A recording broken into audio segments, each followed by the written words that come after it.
সেদিন ক্লাসের সবচেয়ে সুন্দরী মেয়েটি দাঁড়িয়ে কাঁদতে কাঁদতে বলেছিল আমি নাকি তার বুকে হাত দিয়েছিলাম, আমি নাকি তাকে নষ্ট করতে চেয়েছিলাম। সেদিন সবাই আমার দিকে ঘৃণা নিয়ে তাকিয়েছিল।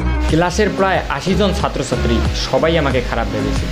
সবাই মেয়েটির কান্না ভেজা কণ্ঠ বিশ্বাস করেছিল। আমার সবচেয়ে কাছের বন্ধুটাও আমার থেকে দূরে চলে গিয়েছিল। আমার সবচেয়ে প্রিয় শিক্ষকটাও আমার গালে চর মেরে বলেছিল তোমাকে সবচেয়ে ভালো ছাত্র ভাবতাম, তবে তুমি আজকে যে কাজটি করেছো তার জন্য তোমার উপর থেকে আমার সমস্ত ভালোবাসা শেষ হয়ে গিয়েছে। যে নিজেকে একজন ভালো মানুষ হিসেবে প্রতিষ্ঠিত করতে পারে না, সে যত ভালোই ছাত্র হোক না কেন কোনো লাভ নেই। একজন লোকের সবচেয়ে বড় পরিচয় হচ্ছে সে একজন মানুষ। তুমি এখনো মানুষ হতে পারোনি, যদি পারো মানুষ হয়ে যাও। সেদিন আমি ক্লাসের কারো দিকেই চোখ তুলে তাকাতে পারিনি।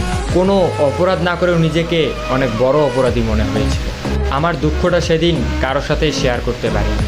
যতটুকু সময় ক্লাসে ছিলাম শুধু মাটির দিকে চেয়ে চোখের পানি ফেলেছিলাম। সেদিন আমি বুঝেছিলাম চোখের পানিরও দাম কম আর বেশি হয়, কারণ মেয়েটার চোখের পানি দেখে সবাই ইমোশনাল হয়ে গিয়েছিল। আমি সত্যিই মেয়েটার সাথে এসব কিছু করেছি কি না এসব কেউ ভাবেওনি, চিন্তাও করেনি। সবাই মেয়েটার চোখের পানি দেখে তার সব কথাই বিশ্বাস করে নিয়েছিল। আমার চোখের পানি কাউকে আবেগই করতে পারিনি। আমার মতোই আমার চোখের পানিটাও কম দামি। আমি সেদিন ক্লাস থেকে চলে আসার সময় আবার ওই মেয়েটির সাথে কথা বলি, যে সবার সামনে আমাকে খারাপ বানিয়ে দিয়েছে। তার কাছে গিয়ে বলি তুমি এমনটা না করলেও পারতো। তুমি হয়তো ভেবেছিলে এমনটা করার পর আমি তোমার সম্পর্কে মানুষকে অন্য কিছু বলবো যা কেউ বিশ্বাস করবে না। সবাই হয়তো ভাববে তোমার উপর প্রতিশোধ নেওয়ার জন্য তোমার নামে এসব মিথ্যা কথা বানায় বানায় বলতেছে। কিন্তু তুমি হয়তো জানো না তুমি এসব না করলে আমি তোমার সম্পর্কে কিছুই বলতাম। তবে ভয় পেও না, এখনও তোমার সম্পর্কে কাউকে কিছুই বলবো না।